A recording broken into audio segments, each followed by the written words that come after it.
Salutare tuturor! Bine v-am regăsit!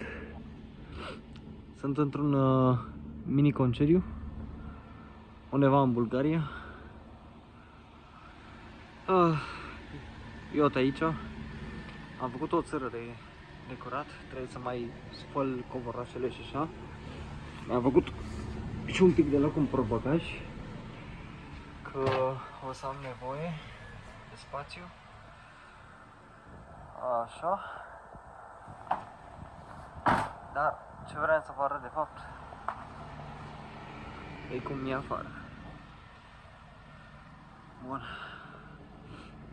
Asta e prima ninsoare pe care eu am prins-o. Mai serioasă, adică se vede. Așa. Sunt în apropiere de Gabrovo.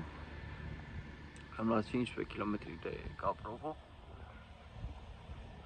Și ninge cam povesti. Da. Pentru că iarnă am dat comandă de rame. O să trebuiască să vină. Și o să trebuiască să mă apuc de asamblat la rame. De asta avea nevoie și de spațiu în portbagaj ca să pot să le car. M-am dat pentru mine 500 de bucăți și să ne pregătim pentru anul apicol următor.